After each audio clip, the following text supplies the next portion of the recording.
ఈరోజు మనం అవగాహన కలిగించబోయే టాపిక్ వచ్చేసి సికేడి అంటే కిడ్నీ డిసీజ్. కిడ్నీ పని ఏంటి? మన రక్తాన్నిలో ఉన్న వ్యర్థాలు, కాలుష్యాన్ని ఈ కిడ్నీ ఫెయిలియర్ రావడానికి కారణాలు ఏంటి?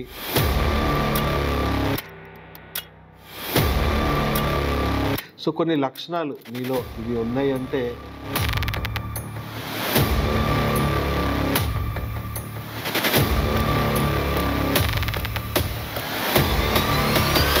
ఇంత ఎర్లీ స్టేజెస్లో మనము ఫంక్షనల్ మెడిసిన్ని మనం స్టార్ట్ చేస్తే ట్రాన్స్ప్లాంటేషన్ కూడా సక్సెస్ రేట్ మనం చూసుకుంటే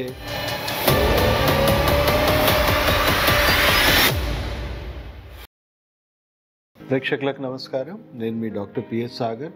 నేను acupuncture and functional rehabilitation specialist. గత 20 సంవత్సరాలుగా second life rehabilitation hospital Banjara Hills road number 2లో ప్రాక్టీస్ చేస్తున్నాను. ఈరోజు మనం అవగాహన కలిగించబోయే టాపిక్ వచ్చేసి సికేడి అంటే కిడ్నీ డిసీజ్. మనకు టాప్ 10 డిసీజెస్ ఏవైతే మనిషిని చంపుతున్నాయో దాంట్లో టాప్ 10 డిసీజెస్లో మనము 8th 9th ప్లేస్లో దాదాపు కిడ్నీ ఫెయిలియర్ వల్ల కూడా విపరీతంగా మరణాలు అవుతూ ఉన్నాయి. ఈ కిడ్నీ ఫెయిలియర్ రావడానికి కారణాలు ఏంటి అండ్ ఎలా దీన్ని నివారించుకోవచ్చు, ఎలా ప్రివెంట్ చేయొచ్చు అండ్ ఒకవేళ వచ్చిన వాళ్ళకి ఎలాంటి వైద్యం అందుబాటులో ఉంది, దానివల్ల మనము మరణాల శాతం కానీ లేదా ట్రాన్స్ప్లాంటేషన్ లాంటి పెద్ద పెద్ద సర్జరీస్ చేసుకోవాల్సిన అవసరం ఎలా తగ్గించుకోవచ్చు అనే విషయం మీద మనం అవగాహన తెచ్చుకుందాము. ఫస్ట్ ఆఫ్ ఆల్ సికేడి అంటే క్రానిక్ కిడ్నీ డిసీజ్ అని చెప్తాము. చాలామందికి ఇది ఒక సైలెంట్ కిల్లర్ అండి. ఇది వస్తుంది, డెవలప్ అయింది అనే విషయం చాలామందికి గుర్తించలేరు అండ్ గుర్తించే సమయం వచ్చేసరికి ఆల్రెడీ చాలా మటుకు డ్యామేజ్ జరిగే ఉంటుంది. ఇది ఎవరికి ఎక్కువగా వచ్చే అవకాశాలు ఉన్నాయంటే బ్లడ్ ప్రెషర్ ఉన్న వాళ్ళకి కానీ లాంగ్ టర్మ్ డయాబెటీస్ ఉన్న వాళ్ళకి కానీ ఇవి వచ్చే అవకాశాలు చాలా ఎక్కువగా ఉన్నాయి. కిడ్నీ పని ఏంటి? మన రక్తాన్నిలో ఉన్న వ్యర్థాలు, కాలుష్యాన్ని బయటికి తొలగించడం దాని పని. దాని ఫిల్టర్స్ దెబ్బతినడం వల్ల మెల్లిమెల్లిగా క్రమంగా మన శరీరంలో ఈ డయాబెటీస్ లాంటివో, బ్లడ్ ప్రెషర్ లాంటివో లేదా వ్యర్థాలు, కాలుష్యం మన శరీరంలో ఎక్కువగా ఉండడం వలన దాని ఫిల్టర్స్ అనేవి మెల్లిమెల్లిగా దెబ్బతిని దాని ఫిల్టరేషన్ రేట్ అనేది మనము రోజు రోజుకి తగ్గిపోతూ ఉంటుంది. దాని పనితనం అనేది తగ్గిపోతూ ఉంటుంది. దానివల్ల మన శరీరంలో అక్యుములేషన్ ఆఫ్ టాక్సిన్స్ అనేవి విపరీతంగా పెరిగిపోతాయి. కొన్ని లక్షణాలు మీలో ఇవి ఉన్నాయి అంటే మీరు చెక్ చేయించుకోవడం మంచిది.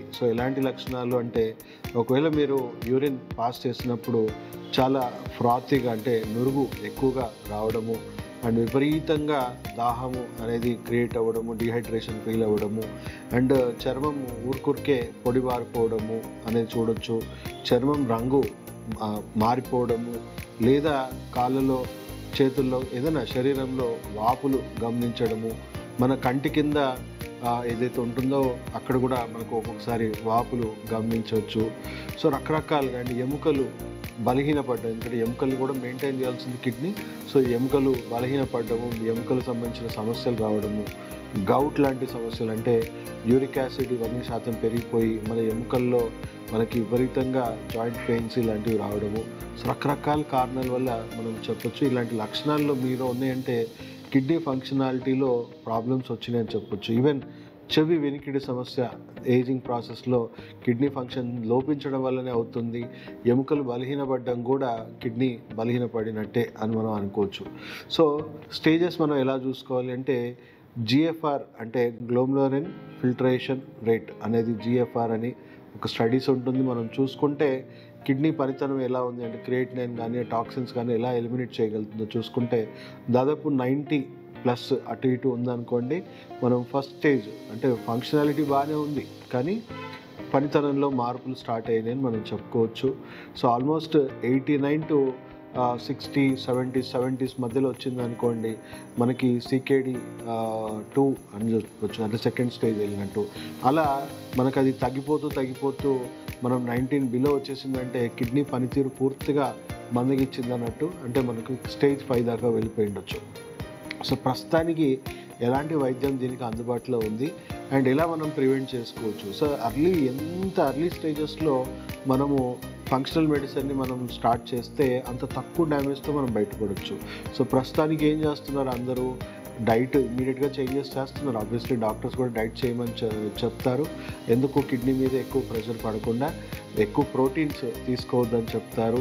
సాల్ట్ ఇంటేక్ పూర్తిగా మానేసేయమంటారు. పొటాషియం ఇలాంటి కొన్ని ఫుడ్ ద్వారా వచ్చే పదార్థాలను కూడా కిడ్నీ మీద ఎఫెక్ట్ పడకుండా చెప్తారు. సో ఇమ్మీడియట్గా ఈ ఫుడ్స్ అయితే దూరం అవ్వాలి, ఎందుకంటే కిడ్నీని కాపాడుకోవడానికి.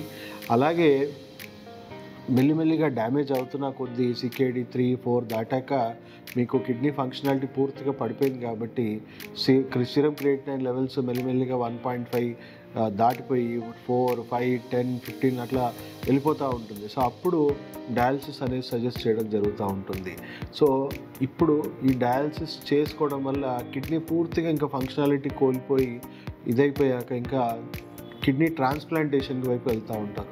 సో ట్రాన్స్ప్లాంటేషన్ కూడా సక్సెస్ రేట్ మనం చూసుకుంటే దాన్ని ఒక ఫారెన్ బాడీగా ట్రీట్ చేస్తుంది. మన ఇమ్యూన్ సిస్టమ్ గురించి మనం చాలాసార్లు మాట్లాడుకున్నాం. వీక్ ఉన్న immune system, balance immune system, auto immune system. So allergies, auto immune system ఉన్న వాళ్ళకి దాని ఒక ఫారెన్ బాడీగా ట్రీట్ చేసి అది అటాక్ చేసి డ్యామేజ్ చేసే పాసిబిలిటీస్ ఎక్కువ ఉంటాయి. అండ్ ఎక్కువ కాలం కూడా మనం ఈ కొత్త ట్రాన్స్ప్లాంట్ చేసిన కిడ్నీతో కూడా మన ఆరోగ్య ఆయుష్ కొంతవరకు పెంచుకోవచ్చు, కానీ పూర్తి ఫంక్షనాలిటీ మాత్రం రాదని చెప్పి మనం గుర్తుంచుకోవాలి.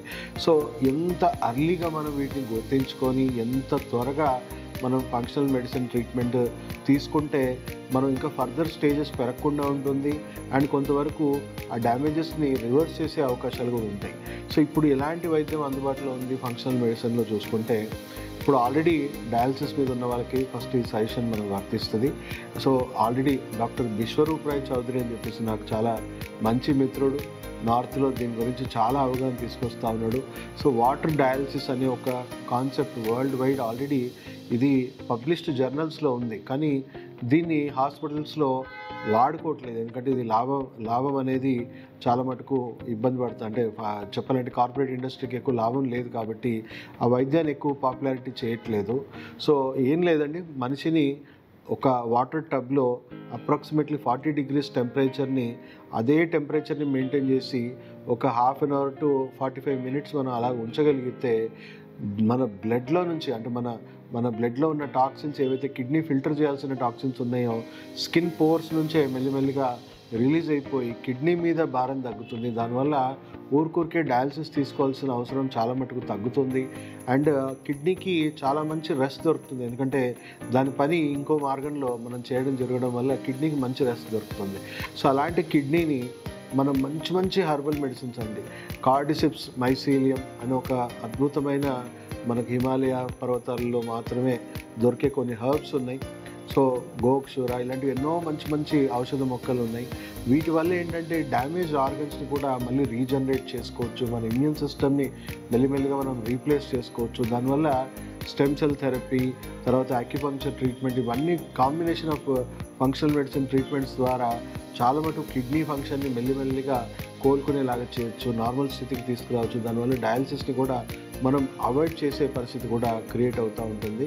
అయితే ఇది లేటర్ స్టేజెస్లో పనికిరాదు. మనం 3rd stage 4th stage వరకు కూడా చాలా మటుకు పాసిబిలిటీస్ ఉంటాయి. అండ్ అర్లీ స్టేజెస్లో అయితే మనకి ట్రీట్మెంట్స్ కూడా తీసుకోవాల్సిన అవసరం ఉండదు. కేవలం డైట్, కొన్ని మెడిసిన్స్, ఇంట్లో చెప్పినట్టు ట్రీట్మెంట్స్ కొన్ని చేసుకోవడం వల్ల మెల్లిమెల్లిగా మీకు అర్లీ స్టేజెస్లోనే కిడ్నీ ఫంక్షన్ని మళ్ళీ రిస్టోర్ చేసుకోవచ్చు. అండ్ చెప్పినట్టు ఇది ఒక జీవనశైలి వ్యాధి ఇది. సో జీవనశైలి వ్యాధి అంటే మన బ్లడ్ ప్రెషర్, మన డయాబెటీస్ ఇవన్నిటిని కూడా మనం రివర్స్ చేసుకునే ట్రీట్మెంట్ ఫంక్షనల్ మెడిసిన్లో ఉంటుంది. కాబట్టి మీకు అలా ఒకవేళ ఇలాంటి కండిషన్స్, బ్లడ్ ప్రెషర్, డయాబెటీస్ లాంటివి ఉంటే ఫస్ట్ అవి రివర్స్ చేసుకోవడం వల్ల కిడ్నీ మీద ఎంతో మనం మేలు చేసిన వాళ్ళం అవుతాం. సో కిడ్నీ డిసీజ్ అనేది టాప్ 10 కిల్లర్స్గా చెప్పొచ్చు. ఎవరికన్నా, ఎవరి ఫ్యామిలీలో అయినా ఈ kidney function problems, kidney damage అనేది జరగవచ్చు. సో ప్రతి ఒక్కరు కూడా ఈ చైతన్యం కలిగించేలాగా ఈ వీడియోని ప్రతి ఒక్కరు కూడా షేర్ చేయాల్సిందిగా మిమ్మల్ని మళ్ళీ కోరుకుంటూ, అండ్ అందరూ ఆరోగ్యంగా ఉండాలని కోరుకొని ఇలాంటి వీడియోస్ మేము చేస్తూ ఉన్నాం. సో దయచేసి ఈ వీడియోస్ని ప్రతి ఒక్కరు లైక్ చేయండి, షేర్ చేయండి. అందరికి కూడా ఈ అవగాహన పెంచేలాగా మీరు కూడా మీ వంతు ప్రయత్నం చేయాలని కోరుకుంటూ సెలవు తీసుకుంటాం. మీ డాక్టర్ సాగర్.